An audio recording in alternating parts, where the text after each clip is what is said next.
দেখতে দেখতে 2025টা চলে গেল, আর মাত্র 2 ঘন্টা রয়েছে।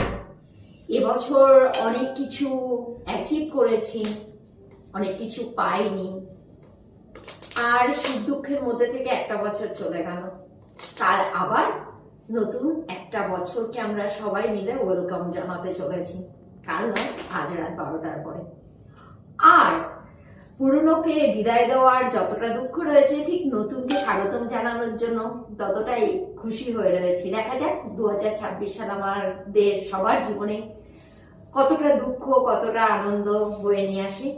আর আজকে 31st নাইট উপলক্ষে পিকনিক তো বানতা হ্যাঁ। যা ঠান্ডা, যা রান্না বান্নার দিকে যায়নি। বর্মশাই বারবার বলছিল বাড়িতে মাটন বিরিয়ানি তৈরি করার কথা। আমি আর ওই রাস্তায় হাঁটিনি, খাবার আজকে কিনে আনাই হয়েছে। এসেছে এখানে 2টো মাটন বিরিয়ানি, আর এখানে রয়েছে চিকেন চাপ। আর আমার বাড়িতে বিরিয়ানি আসতে এক্সট্রা করে আরো আলু আনা হয়, আলু প্রেমী। চলো, তোমাদের সবাইকে বলছি অ্যাডভান্সে হ্যাপি নিউ ইয়ার। সবার আগামী বছরটা খুব ভালো কাটুক। যে যে কাজগুলো সবার এবছর পেন্ডিং রইল, সামনের বছর যেন অবশ্যই ওই কাজগুলো সবার সম্পন্ন হয়ে যায়।